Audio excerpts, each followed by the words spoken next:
It's a sea of red across the board. We're down 1% for the frontline indices, and barring pharma, which is your lone soldier in the green, albeit very marginally, metals, real estate, banks, finance, auto all continue to languish in red. In fact, within the broader universe, names like Rail Vikas Nigam are languishing. You've got something like a Sterling and Wilson as well that's under acute pressure in today's trading session. The entire future group of stocks as well looking a tad weak, and that's what the texture of the market currently indicates. But let's keep it with individual stocks in focus, and leading Asia-focused investment group PAG has invested 2,366 crores in Edelweiss Wealth Management in India. We caught up with the Edelweiss management, Nitin Jain, and spoke to him about this newly sealed partnership.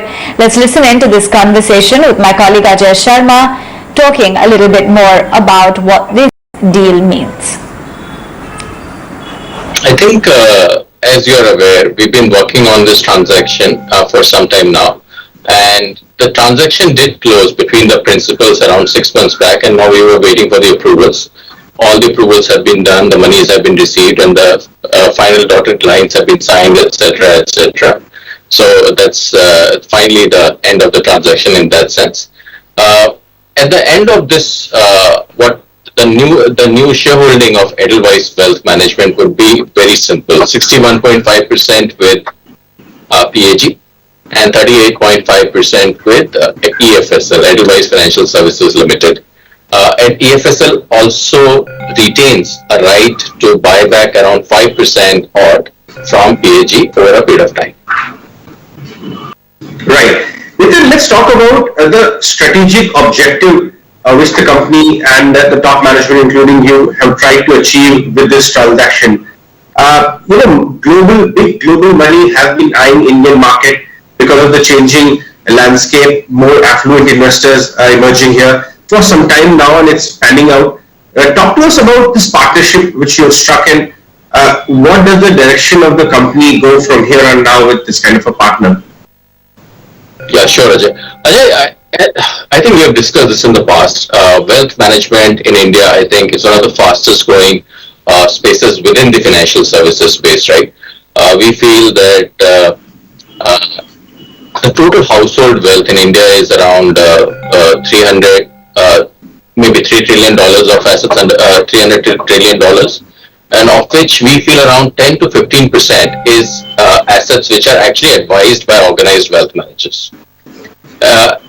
And which is a very low number. If you look at the global peers, most likely you would see in US that number would be 60 to 70%, in China that would be 30 to 40%.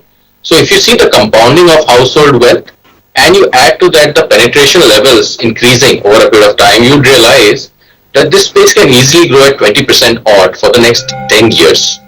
And that's the opportunity set available for you. And on the supply side, we feel that there are very few players who are really focused on wealth management. You would have some banks, private sector banks in particular, who are playing in that space, but who are really not very focused. On the non-bank side, you will have probably 2 or 3 players who are dominating this space. We are one of the largest wealth managers in the area. So as I think the CEO of the company and with PAG, our aspiration is to just maintain our dominance in this space for the next 5 to 7 years. But more importantly, I think the idea is to build one of the most customer-centric franchise in the country. I think this business is about relationships. If we can build our trust, if we can deliver value consistently to our customers, that is what will finally drive our success and growth.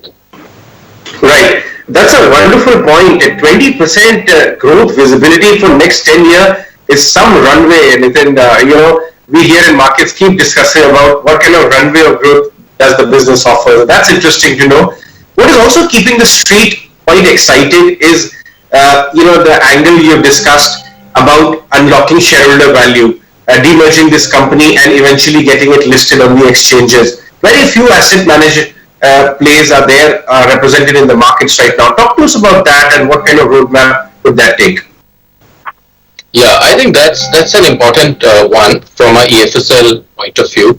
And I think we did discuss various options over a period of time, but the board has now finally become far more inclined towards an option where we think the best way to unlock value for the shareholders is actually to demerge the Edelweiss Wealth Management business from the EFSL, the main parent entity. And as you know, Jay, all of this is subject to regulatory approvals, and the process is you have to go through multiple exchanges, multiple regulators, then you have to go for listing, etc. All of this takes time.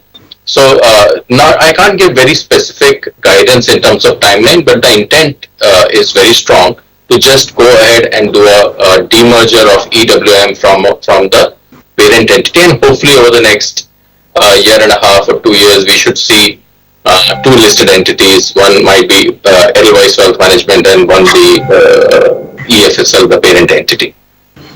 Nitin, this is one of the almost a third of $1 billion. This is one of the biggest deals in the asset management, wealth management side from a foreign investor. And I'm also told that this was not only the only company you were in discussion with, and were approached by several other global marquee names who want a footprint here.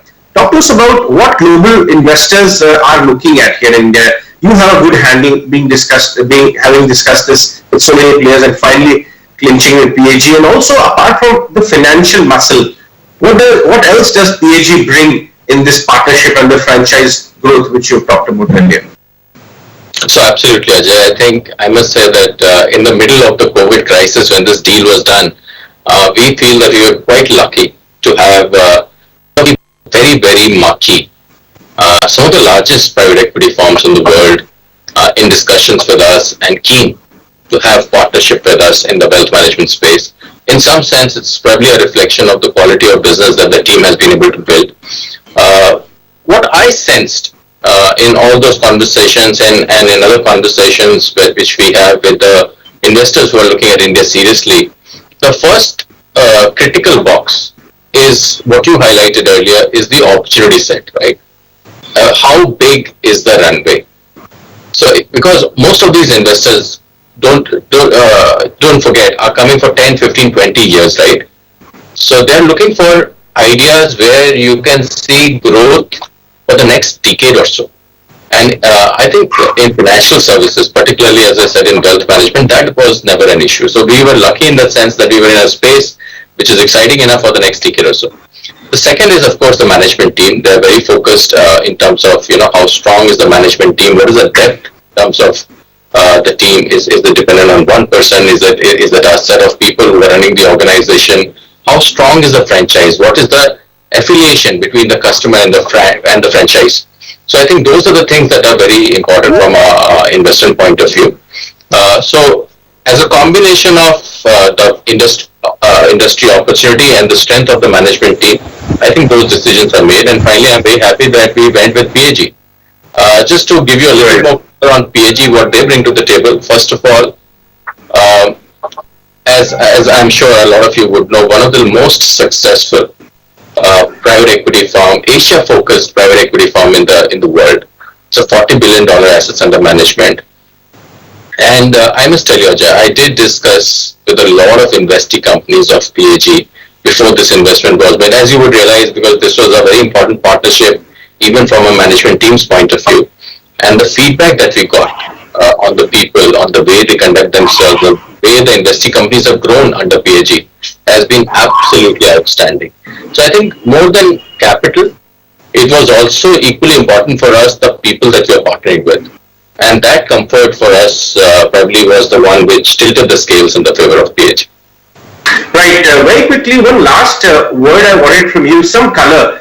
How are the realization in this business? Because we are not talking about pure asset management here, where the realization are shrinking with technology and ETFs coming in to some basis points. But here we're talking about a bouquet of services, and Edelweiss has been adding feathers to that every other year. Something new is coming up.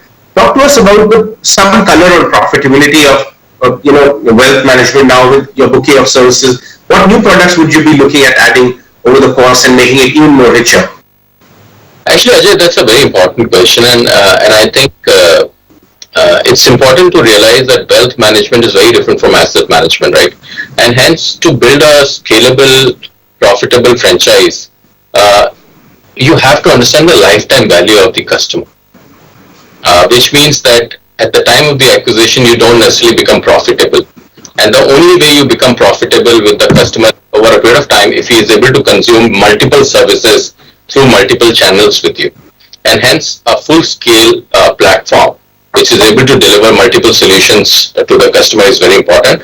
In that sense, Edelweiss has been very lucky. So we are able to deliver multiple solutions, whether it's investment advice, investment banking, estate planning, even some select lending solutions, asset allocation, and etc. etc. So given the number of things that we are able to deliver to customers and the touch points that we have because of our reach, we are able to create a reasonable, profitable model.